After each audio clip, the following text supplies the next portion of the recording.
ఏం పేరు నీ పేరు? అనసూయ రెడ్డి. అనసూయ రెడ్డి గారు. రెడ్డి గారు, మరి ఏంటి పరిస్థితి ఇట్లున్నది కదా ఇక్కడ సిచ్యువేషన్? మరి మళ్ళీ ఎలక్షన్స్ వస్తున్నాయి, ఎన్ని ప్రభుత్వాలు వచ్చినా రకరకాలుగా ఉంది పరిస్థితి. మరి మీరేమనుకుంటున్నారు? ఈ ప్రభుత్వం కాంగ్రెస్ ప్రభుత్వం అయితే ఏం పని చేయదు.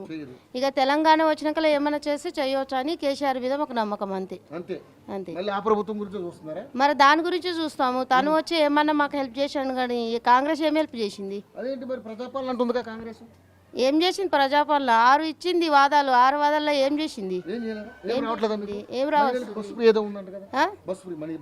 ఒకటి ఆధార్ కార్డు ఫ్రీ చేసిందా? అది చేసి అక్కడ జుట్లు పట్టుకొని కొట్టుకోవడం తప్ప ఏముందని? అదొక్కటే ఉంది. కరెంటు కూడా ఏం ఫ్రీ కాలేదు మాకు. రేషన్ కార్డు తాను చేసిండా? మాకు రేషన్ కార్డు ఎప్పటి నుంచో ఉంది. ఈయన వచ్చి ఏం చేయలే కదా మాకు. మళ్ళీ ఇంకేం? ఆయన రెడ్డినే ఉండొచ్చు, మేము కూడా రెడ్డినే ఉన్నాం, కానీ మేము బిల్కుల్ సపోర్ట్ చేయము ఆయనకు. చెయ్యం. మందికి జనాలకు మనకు సేవ చేయనప్పుడు ఆయన వ్యాపారం మీద ఉన్నా వేస్ట్ కదా. పోస్ట్ పైన ఉన్నా కూడా ప్రజలకు హెల్ప్ ఉంటేనే కాంగ్రెస్ అయినా తెలంగాణ అయినా ప్రజలు దానికి సపోర్ట్ ఇస్తారు. ఆ సపోర్ట్ చేయనప్పుడు ఏ కాంగ్రెస్ కూడా ఏం పనికిరాదు. మాకు ఇప్పుడు మరి మీకు అంతకు ముందు మాగంటి గోపీనాథ్ గారు ఇక్కడ ఎమ్మెల్యేగా ఉండేవారు, చనిపోయారు కదా. ఇప్పుడు వాళ్ళు మిస్సెస్కి ఇచ్చారు టికెట్. మరి ఆమెకి ఏమైనా గెలుపు అవకాశాలు ఉన్నాయి ఇక్కడ? గెలుపు అవకాశాలు అంటే ఇప్పుడు తను మాకు ఇక్కడ వచ్చి ఏమైనా చేయగలిగితే, హెల్ప్ చేయగలిగితే మేము ఖచ్చితంగా మా కాంప్లెక్స్ ఎంత ఉన్నదో అంతమంది మేము సపోర్ట్ చేయడానికి రెడీగా ఉంటాము.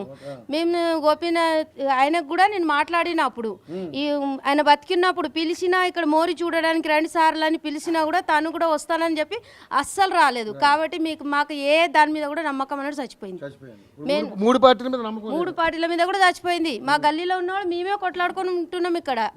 ఈ వాసనకి తట్టుకోలేక ఒకళ్ళ మీద ఒకళ్ళు కొట్లాడతాడు తప్ప ఇంకేం లేదు ఇక్కడ. తనకు కారు ఆపి గోపీనాథ్ చచ్చిపోయింది ఇప్పుడు కాబట్టి తన కారు ఆపి మళ్ళీ అడిగిన పొయ్యి కారు పోయితుంటే ఆపి మా గల్లీని రండి రండి అంటే రాలేదు. ఎవ్వరు రాలే మా గల్లీకి. అక్కడ నుంచి వచ్చి జైజాకారులు కొట్టుకొని వెళ్ళిపోతారు. ఈ గల్లీకి రానప్పుడు ఈ కాంప్లెక్స్ అంతా ఓట్లు అడగడానికి కూడా రావద్దు. ఈ గల్లీ చేయడానికి గోపీనాథ్ చంద్ భార్య నిలబడుతుంది కదా ఇప్పుడు, ఆమె వచ్చి ఈ గల్లీని మాకు చేసి చూపిమ్మను.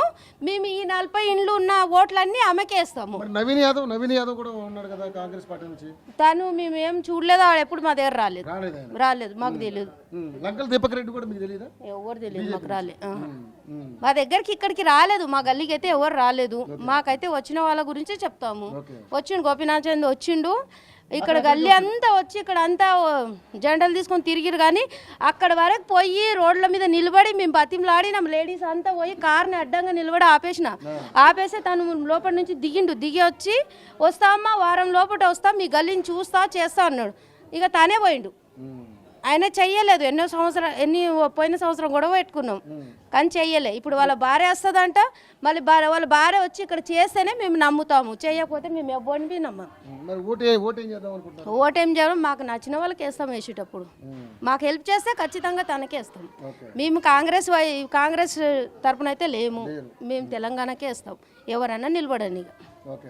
పరిస్థితి చాలా దారుణంగా ఉంది. ఆ అక్క చాలా బాధపడుతున్నటువంటి అంశం.